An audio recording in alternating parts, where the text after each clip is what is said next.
दिल्ली चुनाव में प्रचंड बहुमत हासिल करने वाली बीजेपी अब दिल्ली में सरकार बनाने की तैयारी में जुटी है। सीएम कौन बनेगा, यह सवाल सबसे अहम है। पीएम मोदी के अमेरिका दौरे से लौटने के बाद कौन बनेगा दिल्ली का मुख्यमंत्री, इस पर फैसला होने वाला है। इस बीच पार्टी के अन्य शीर्ष नेता दिल्ली के नेताओं और नवनिर्वाचित विधायकों से मिलकर नए सीएम के चेहरे पर मंथन कर रहे हैं। वहीं मीडिया रिपोर्ट्स में बताया जा रहा है कि पार्टी की योजना अन्य राज्यों की तरह दिल्ली में भी 2 डिप्टी सीएम बनाने का फार्मूला अपनाने का है। ऐसा राजधानी को मिनी भारत के रूप में दर्शाने के लिए ही सोचा जा रहा है। इसलिए दिल्ली में 2 डिप्टी सीएम को शामिल करने के विकल्प पर विचार हो रहा है। इससे पहले बीजेपी शासित मध्य प्रदेश, उत्तर प्रदेश और राजस्थान में भी ऐसा किया गया है। मीडिया रिपोर्ट्स के मुताबिक बीजेपी के कुछ नेता इसके पीछे का तर्क यह दे रहे हैं कि दिल्ली सरकार में 2 डिप्टी सीएम बनाने से पार्टी को विभिन्न जातियों, समुदायों और क्षेत्रीय पृष्ठभूमि के विधायकों को समायोजित करने में मदद मिल सकती है। कहा यह भी जा रहा है कि पार्टी शीर्ष नेतृत्व मंत्रिमंडल में सभी वर्ग को तरजीह दे सकता है। जाट, गुज्जर, पूर्वांचली, पंजाब, सिख और वैश्य समुदाय के लोगों को तरजीह दी जा सकती है। बताया यह भी जा रहा है कि आगामी रविवार को बीजेपी विधायक दल की बैठक होने की संभावना है, जिसमें 2 डिप्टी सीएम बनाने पर अंतिम फैसला लिया जा सकता है। इसके अलावा मुख्यमंत्री और अन्य मंत्रियों के नाम पर भी अंतिम फैसला लिया जाएगा। प्रधानमंत्री नरेंद्र मोदी के अमेरिका दौरे से लौटते ही दिल्ली में सरकार गठन की प्रक्रिया में तेजी आने की संभावना है।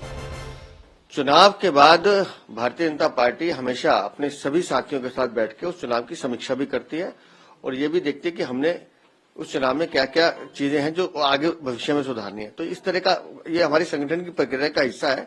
आज अपन सभी साथियों के साथ बैठ के इस पूरे चुनाव की समीक्षा पे बात करेंगे। बीजेपी को बहुमत मिलने के बाद विधायकों की पहली बैठक 9 फरवरी को हुई थी। बैठक के बाद प्रवेश वर्मा और मनजिंदर सिंह सिरसा ने अलग अलग जाकर राष्ट्रीय अध्यक्ष जेपी नड्डा से उनके आवास पर मुलाकात की थी। इस बारे में सिरसा ने क्या बताया था, ये सुनिए। कुछ विधायक नहीं, सभी विधायक माननीय राष्ट्रीय अध्यक्ष जी से अगले 2 दिन में मिलेंगे। सबको होता है नहीं जीतने के बाद कि हम जाके अपने राष्ट्रीय नेतृत्व से मिलें, तो सबको मिल रहे हैं। इसकी कोई सस्पेंस वाली बात है नहीं है। जहां तक सीएम की बात है, हमारे राष्ट्रीय नेतृत्व बैठेगा, प्रधानमंत्री जो वापस आएंगे और उसमें वो तय करेंगे। इसमें कोई ना सस्पेंस होता है, हमारी पार्टी में ऐसा कोई है ही नहीं है, सबको पता है। मुख्यमंत्री पद के दावेदारों में बीजेपी के कई विधायकों के नाम हैं। इनमें सबसे पहला नाम प्रवेश वर्मा का है, जिन्होंने नई दिल्ली सीट पर आम आदमी पार्टी के मुखिया और दिल्ली के पूर्व सीएम अरविंद केजरीवाल को हराया है। इसके अलावा दिल्ली बीजेपी के पूर्व प्रमुख विजेंद्र गुप्ता, सतीश उपाध्याय, मनजिंदर सिंह सिरसा, पवन शर्मा और आशीष सूद का नाम भी इस रेस में शामिल है। वहीं चर्चा है कि बीजेपी नेतृत्व किसी महिला विधायक को सीएम की कुर्सी सौंप सकता है। इनमें रेखा गुप्ता और शिखा राय जैसे वरिष्ठ नेताओं के नाम लिए जा रहे हैं। विधानसभा चुनाव में बीजेपी की 4 महिला नेता निर्वाचित हुई हैं। इनमें ग्रेटर कैलाश से शिखा राय, नजफगढ़ से नीलम पहलवान, वजीरपुर से पूनम शर्मा और शालीमार बाग से रेखा गुप्ता शामिल हैं। बताया जा रहा है कि पार्टी शीर्ष नेतृत्व इनके नामों पर भी तमाम पहलुओं से चर्चा कर रहा है। किसी महिला को सीएम बनाए जाने की चर्चा को लेकर वजीरपुर से विधायक चुनी गई पूनम शर्मा ने क्या कहा, ये सुनिए। जितने विशेष हमारे नेतृत्व है, जो भी डिसीजन लेंगे बेस्ट डिसीजन होएगा। जो पार्टी अपने स्तर पे देख रही है, कुछ सोच समझ के ही विचार विमर्श करके देखेंगे। महिला के तौर पर, क्योंकि अभी 48 विधायक जीते हैं, तो महिला विधायक के तौर पर आप क्या उम्मीद करती हैं कि महिलाओं को भी मौका मिले, क्योंकि बीजेपी में नारी सशक्तिकरण की भी बात की जाती है। देखो, मोदी जी ने बोला 35% महिलाओं का आरक्षण है।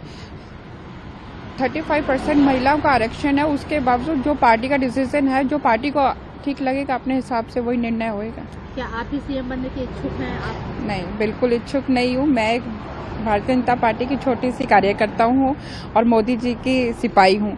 मैं जो कार्य कर रही हूँ, मोदी जी ने जो हमारी भारतीय जनता पार्टी है, उन्होंने एक पार्षद को विधायक का दर्जा दे दिया है, तो मैं उसी में खुश हूँ। मेरा परिवार और हम लोग पूरे संगठन के साथ जुड़े हुए हैं और मैं संगठन का काम करने के लिए विधायक बनी। जो मुझे दायित्व मिला है उसको मैं पूर्ण तरीके से निभाना चाहती हूँ। मुझे कोई सीएम वीएम नहीं बनना। अगर आपको मौका मिलता है सीएम बनने का, तो आपकी क्या मेजर चीजें होंगी? क्या रोड मैप आप सोच रही हैं दिल्ली वालों के लिए? किस तरीके से आप काम करेंगी? मैंने अभी आपको बताया ना कि मेरी कोई इच्छा नहीं है और मेरा कोई वो नहीं। मैंने आपको बताया मैं विधायक के तौर पर चुनी गई हूँ और मेरी जो पहली वो पूर्णता रहेगी यही कि मुझे अपने क्षेत्र के लोगों का काम करना है, क्योंकि पिछले 10 साल से मेरी जनता बहुत परेशान है। उनकी कहीं ना कहीं मेरे से उम्मीदें हैं। सबसे पहले वो 5 वर्षों में मुझे उनकी उम्मीदों पर खरा उतरना है। आप पार्टी नेताओं ने चुनाव हारा है। अब पंजाब कैबिनेट के साथ कल वो एक मीटिंग करने वाले हैं, एनालाइज करेंगे कि आखिर दिल्ली में चुनाव कैसे हारे बोले। वो उनकी पार्टी है, कुछ भी डिसीजन करेंगे, कुछ भी अपनी वार्तालाप करेंगे, उसमें हमारा कोई रोल नहीं है। जो भी उनकी कैबिनेट बैठेगी आपस में बातचीत करेंगे। किस मुद्दे पे हारे वो तो सबको, पूरी दिल्ली की जनता को पता है किस मुद्दे पे हारे। दारू के ठेके उन्होंने गली गली के कोने पे खोले। शिक्षा को देखे तो बिल्कुल 0/0 फेल स्टडी का वो कर दिया है। अब लोगों को फ्री बस नहीं चाहिए, उनको अपने बच्चों के लिए अच्छी एजुकेशन चाहिए उनको। तो सबको पता है किन मुद्दों से चुनाव हारे हैं वो लोग।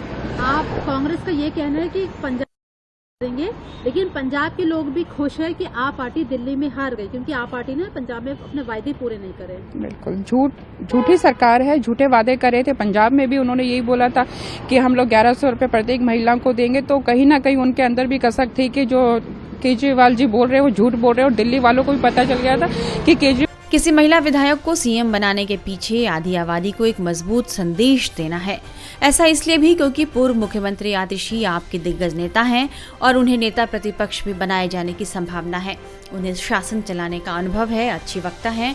ऐसे में सदन के दौरान उन्हें चुनौती देने के लिए किसी महिला को ही मुख्यमंत्री बनाए जाने पर विचार हो रहा है।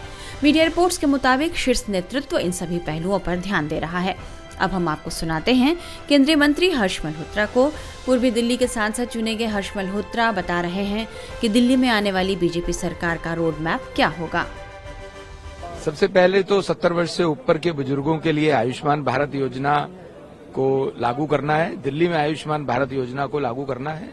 हमारे लिए यमुना जी बहुत संवेदनाओं का मुद्दा है। हमारे लिए भारतीय संस्कृति का प्रतीक है। उसका काम हम प्रारंभ करेंगे और समय सीमा में पूरा करेंगे। दिल्ली के अंदर 3 कचरे के बड़े ढेर हैं, उसको भी लेवल 0 पर लेके आना भी हमारी प्राथमिकता है। उसका काम भी हम तुरंत प्रारंभ करेंगे। सर, बड़े चैलेंजेस है क्योंकि काफी बदलाव आप लोग को लाने की आवश्यकता है और उस पर काम करेंगे।